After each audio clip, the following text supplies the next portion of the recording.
Hello, and welcome to another episode of Outside the Box Podcast with me, your host, Mary Robertson. Today, you guys, I have a very special guest, my man, my husband, Rayshawn Robertson, and we want to get on here today, guys. We want to just share a little hope, a little encouragement for singles, for people who are waiting on God to send the one. As y'all know, we recently got married back in February, and we just want to touch on preference over purpose, and what does that look like, and what does it look like when you wait on God. When you allow God to choose for you, it is an amazing thing. Would you agree, babe? I do agree.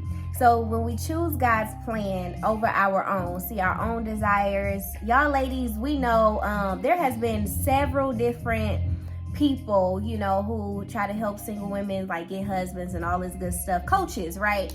However, they always say like, make a list of what you want and what you desire, from the looks to the bank account to the this to the credit score and all these things, right?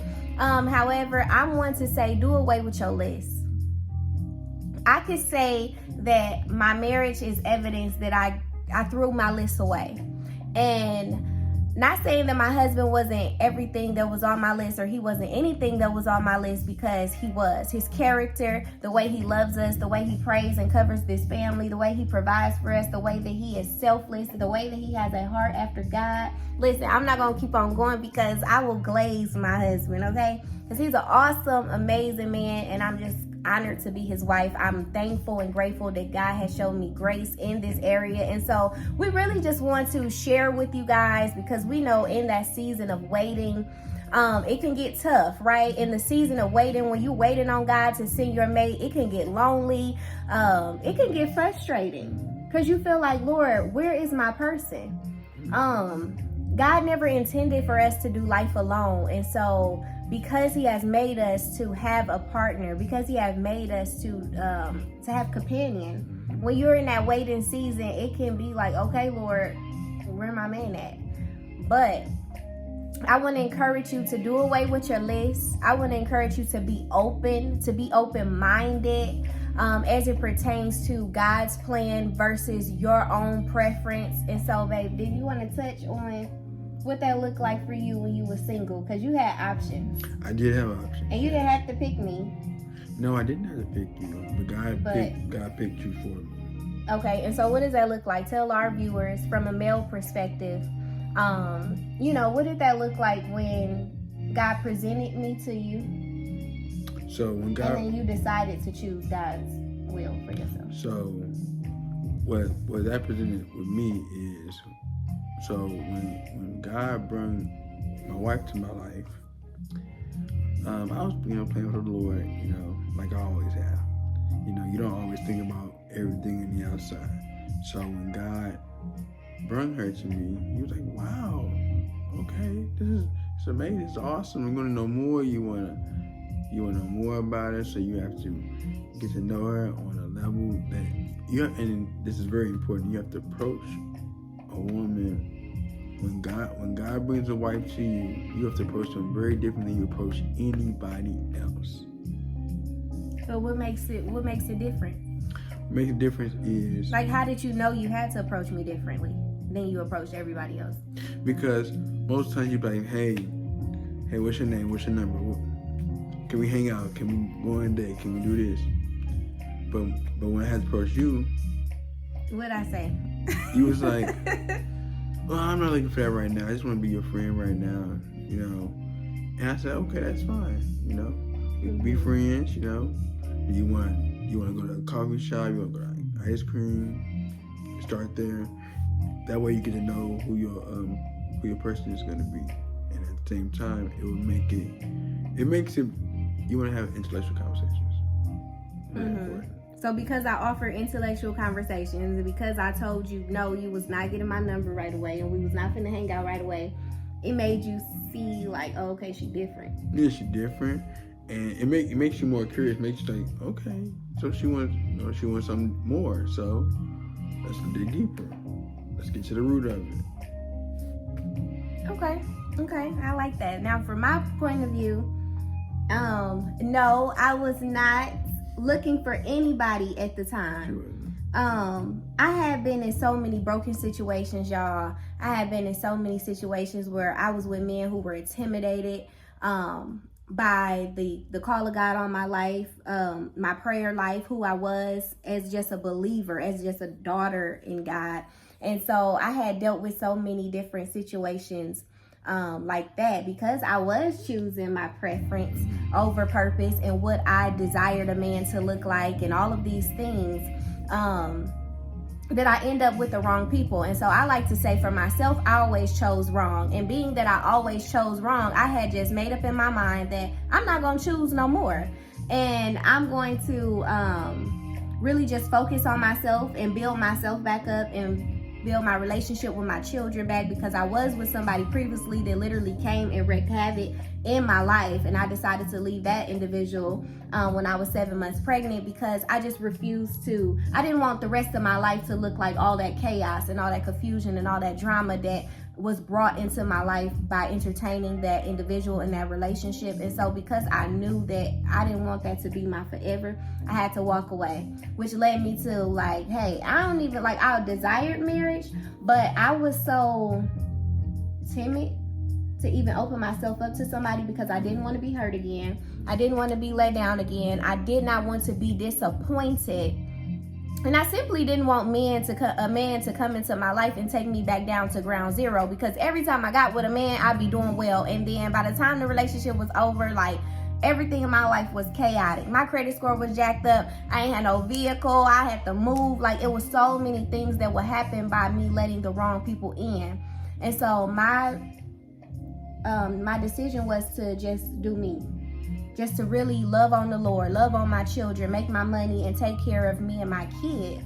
But God has a way of doing things. He does. And so I was trying to friend zone you. I was definitely trying to friend zone you. I'm like, stiff arm, back up. I'm like, get out of here. But you were patient with me. What I love the most is that you covered me. And so I want to encourage y'all, like, it could be the very person that you are putting in the friend zone, not knowing that that could be the very person that God has for you to build with, to grow with, to go deeper in Him with. Because see, God does everything with purpose. And so when God brings two people together, it's not just for them to go on date night and hang out and have sex. Like, let's be honest, God has a greater purpose in everything that He does. And so I like to say, once you get done with your preference and you done looking at them and you done having sex with them, what else do they have to offer? And so what I found for myself, and you could probably attest to this, your preference didn't bring you the fulfillment that you needed. So once y'all got done screwing around and hanging out and having a good time, the person had no substance. The person didn't have what you needed on the inside of them to carry you through. And on days where you were down or I was down, that person, because they weren't God's purpose for our life, we weren't able to lean on them, and they weren't able to support us in the way that we needed them to. This is true. So you always want to have somebody that's going to encourage you, bring you up when God does bring you a person. That's God's purpose. Brings fulfillment, it brings peace, it brings love, it brings joy, it brings happiness, and it brings unconditional love. That is very important. And sometimes it brings you more patience than you ever imagined. So I strongly suggest everyone be patient. Don't rush God. Come on. Don't rush Him. Don't rush Him. You wanna. Things happen on God's time, not our time. So always remember that going forward. That's good. Don't rush God. And so when God presents us with something, because I was presented to you, right? You were presented to me. I could have turned you down. Well, I was trying to put you in the friend zone, but you were so persistent, and then the way you just pursued me and the way you pursued God. I think what draw me to you the most is the heart posture you have towards the Lord. And so it was purposeful. This love is purposeful. Yes, it is. And so when God presents something to you, we do have the choice to choose, right? We have the choice to say, okay, this is somebody I can see myself with long term. Because like I say, y'all, we got to go back. When you thinking long term, you think you're doing life with somebody. This is somebody that has to be able to handle you, that can be patient with you. Just think about if you like been through dramatic things. Like I've been through a lot of traumatic stuff. I've been through a lot of failed relationships, bad relationships, dealing with a lot of domestic violence and everything. But my husband is so patient with me. There are times where I'm still getting triggered for certain things. And he's like, nah, baby, like that's not me. Like it's okay. And he can actually, like, he's patient with me. He don't just blow up about things or like, nah, you know, it doesn't go there because I feel like God has literally graced us for one another. Yes, he did. And so when God presents somebody to you that shows the attributes and the characteristics of God, love is patient, love is kind. Like that scripture, I'm gonna put it up here on the screen, y'all. But when you insert the person's name in there, like, does that person fit that scripture? And that's a good way to see, like, is this person from God? Because if somebody is rushing you, or somebody is, verbally abusive or mentally abusive or spiritually abusive, like that person is not the person that God has for you to do life with. And so thinking about purpose and why, and like God puts two people together for purpose, so the vehicle that we got. And we was talking about this earlier today in the kitchen, and I was telling my husband, I said, I had a vision board, right? And we gonna also, so like, as I tell this story, I want you to also understand from a relationship point of view. So I have this vision board, and I had a Nissan, it was a 2018 Nissan Murano. Very sporty, look real nice, and that's what I wanted for myself. However, when we just purchased this vehicle, God gave us 2021 Chevrolet a 2020 Traverse. Okay, yeah, because I don't know. And and I love our SUV. It's very nice, right? However, because God do things with purpose, we wanted an SUV, right? I've been wanting an SUV. So God gives us things that has purpose attached to it. So this vehicle that I had on my vision board, God is like, okay, that's what your heart desire, but I have something better for you. Newer as far as the year is concerned. And then this one has 3-row seats instead of 2-row seats. So not only will it fit our family, but we're able to help another family if they need to go somewhere, or if they need to go to church, or they need to go to the grocery store. We're able to be a help to somebody else. And so that's just something we was talking about earlier today, because we was trying to like really, we was talking about the purpose and like how God has everything. That right there. Go ahead, baby. Yeah, that right there proves, that's evidence that God gives us purpose. So God always gives us what we need. So like the Chevrolet Traverse car that we just purchased, God knew what we needed, not what we want. He knows the desires of our hearts, but he says what we need on his time when this presents. So yeah, that's good. So we was just conversating about that, and I was like, that's so good, because we have our mind fixed on this thing, right? We have our mind, our heart fixed on what we think we want. But God is so good that sometimes he don't even give you what you want, because he know what you want ain't good for you. And then sometimes he will allow you to have what you think you want, just to show you that it's not any good for you. Because I've been in that situation too. And he'll give you exactly what you think you want, just to show you that that's not what you need. But when God gives you what you need, it's a wonderful, wonderful thing. And so I want y'all to be encouraged. I want to let y'all know to do away with the list, to be open-minded, to have an open heart and an open mind for when God presents your spouse to you. And then go back into the friend zone where you done left a few of them folks, because I'm telling you, if they're a good friend, a friend is somebody that can build you up, that can support you, that can handle you at not only your best, but at your worst as well. And so that's somebody that you want to be married to. And so you might have to go back into that friend zone and be like, wait, let me see who I done pushed over here that could potentially be my spouse, and could potentially be the person that God has brought into my life for me to build and to grow with, to build up the kingdom with, a person that has purpose. You got something you want to add? Yes.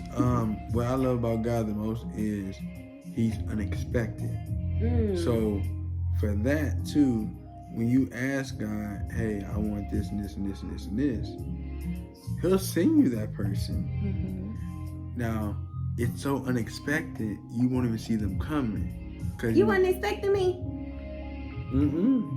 Yeah, I wasn't expecting. I wasn't expecting you either. We're gonna have to have one time. We're gonna have to tell them like how we met, how everything was accelerated. Yes. But that'll definitely be another topic for another day. Yes. Another conversation for another day. But I like that you said unexpected because I feel like God brings what you need when you least expect it. Exactly. Miracles happen when you least expect it. Not when you're looking for it, not when not when you just waiting on it and you sitting there worrying about the thing, but when you make up in your mind, like I did, like, yeah, I desire marriage, but that's not my focus. And then God was like, boom, okay, you don't desire it, so now I'm going to give it to you. So I'm going to share something that my wife told me. So my wife told me, every year around New Year's Eve, she'll be like, hey, God, I want, hey, God, I want my husband to come. I want him to come. Now, this past year, she didn't ask for that. I did. I was like, that's not in the list. Now watch this. God unexpectedly sent me to her. Still, she put me in a friend zone. But at the same time, God still blessed us to be in this wonderful marriage that we're in. Yes. So that right there, it's also another way of, hey, wait on God. Don't expect anything. You should not have no expectations, because when you have expectations, you're gonna get disappointed. You get let down every time. Yep. So expect the unexpected. That's good. Expect the unexpected.